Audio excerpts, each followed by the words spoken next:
Assalamualaikum warahmatullahi wabarakatuh. Salam sejahtera untuk kita semua. Baik, para Bapak Ibu semua, kita akan lanjutkan materi kita tentang evaluasi dan perubahan rencana kerja. Di sini kita akan membahas bahwasanya untuk mengetahui tentang seberapa optimalnya kinerja yang telah dicapai oleh seorang SDM atau seorang ASN, tentu kita akan melihat dari seberapa tingkat keberhasilan dari penggunaan anggaran yang telah disusun di awal periode. Lalu kita lakukan analisa apakah hal itu sudah mencapai tingkat berapa. Jika tidak tercapai, maka perlu kita lakukan perubahan rencana kerja perangkat daerah, yaitu yang akan kita bahas di dalam pematerian yang bagian akhir ini, yaitu tentang bagaimana konsep sebuah evaluasi. Sebuah evaluasi itu konsepnya adalah untuk mengukur seberapa jauh penggunaan atau perencanaan yang telah kita buat di awal tercapai di akhir periode atau di akhir masa tahun untuk sebuah perencanaan. Jika seandainya sudah tercapai, maka itu kinerja bisa dikatakan sudah bagus. Bisa kinerja baik, kinerja kurang baik, atau kinerja tidak tercapai.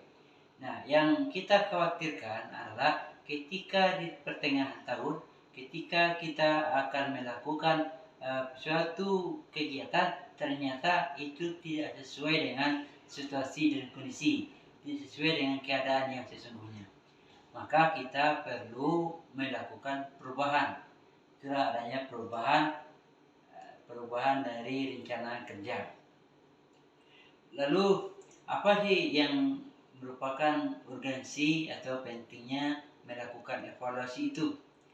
Nah, sebagaimana kita ketahui, evaluasi dalam suatu proses perencanaan itu merupakan suatu proses yang sangat penting untuk mengetahui sejauh mana kinerja organisasi telah tercapai.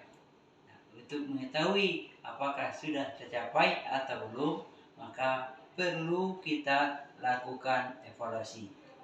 Pada bagian ini kita akan membahas betapa pentingnya sebuah evaluasi itu. Maka ada beberapa pertanyaan kunci yang perlu dijawab di dalam evaluasi kinerja ini, evaluasi rencana kerja ini.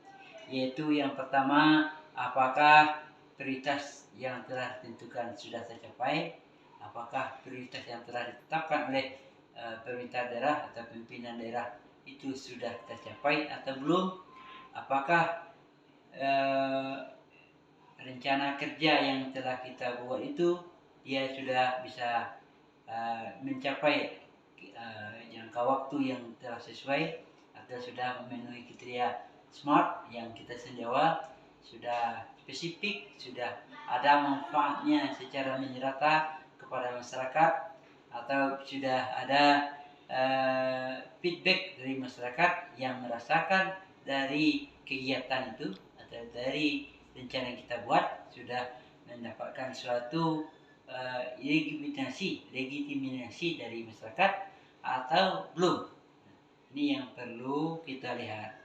Kemudian apakah rencana kerja itu sudah sesuai dengan kegiatan yang ada pada RPJM yang telah disusun oleh pimpinan daerah kita. Kemudian yang terakhir apakah pagu indikatif dalam rencana kerja itu sudah tercapai atau sudah berapa terserap di dalam kegiatan tersebut. Kemudian di dalam tahun ini kita juga akan membahas tentang strategi evaluasi. Jadi untuk menggunakan atau memperoleh hasil evaluasi yang baik, maka kita juga harus perlu menggunakan strategi yang tepat. Karena kalau kita tidak menggunakan strategi yang tepat di dalam menyusun sebuah rencana kerja atau aplikasinya, maka bisa jadi apa yang dilakukan itu tidak sesuai dengan rencana yang kita tentukan. maka ada beberapa strategi yang diperlukan. Yang pertama adalah strateginya meliputi kinerja, ada pengukuran kinerja, baik kinerja individu karyawan yang ada dalam organisasi itu maupun kinerja per bagian dari instansi tersebut. Kemudian juga kita bisa melakukan analisa yang disebut dengan SWOT analysis. SWOT analysis itu adalah mengetahui kekuatan, kelemahan, peluang dan ancaman dari setiap kegiatan, apakah dia diterima atau tidak. Kemudian yang ketiga juga kita lakukan dengan melakukan survei kepuasan pelanggan. Nah, ini untuk mengukur indeks kepuasan masyarakat. Kalau seandainya masyarakat sudah puas, pelanggan sudah bagus, kemudian SWOT kita nilainya sudah bagus, kemudian juga kita telah melakukan kinerja kita nilainya adalah setidaknya baik atau 80 ke atas, maka itu berarti rencana kerja yang kita susun itu sudah bagus.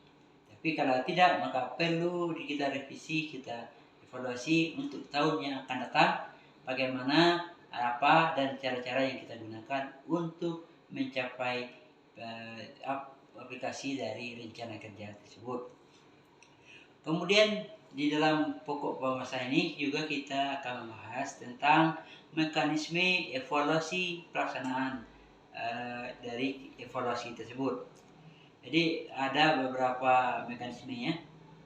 Yang pertama yang perlu kita lakukan yaitu mendeskripsikan kegiatan, program, dan kegiatan yang ada dalam rencana kerja itu. Kemudian juga membangun daftar pertanyaan. Kita siapkan daftar pertanyaan, kira-kira apa saja yang dibutuhkan di dalam evaluasi. Kemudian juga menentukan metode yang mantap untuk evaluasi tersebut. Apakah melalui SWOT tadi atau melalui balance scorecard atau melalui daftar pertanyaan, tulis pertanyaan yang lainnya. Kemudian yang keempat adalah mempertimbangkan faktor internal dan eksternal atau internal faktor IFAS dan EFAS. Nah, itu juga perlu kita lihat untuk mengetahui apakah rencana kerja sudah terimplementasikan dengan baik. Kemudian yang keempat baru nanti kita mengevaluasi finalisasi rencana evaluasi. Dan yang keenam terakhir melaksanakan rencana evaluasi tersebut. Itu mekanismenya dalam evaluasi. Nah, kemudian untuk mengevaluasi kebijakan atau kebijakan strategis atau rencana besar, maka juga ada beberapa hal yang perlu diperhatikan di sini. Yang pertama adalah kinerja kebijakan strategis yang meliputi memiliki dampak terhadap masyarakat secara luas atau secara besar, kemudian memiliki yang anggaran yang besar, mendukung secara langsung terhadap pencapaian agenda pembangunan secara nasional atau secara lebih makro dalam negara kita, serta mendukung pencapaian prioritas nasional dan merupakan arahan direktif dari pimpinan daerah.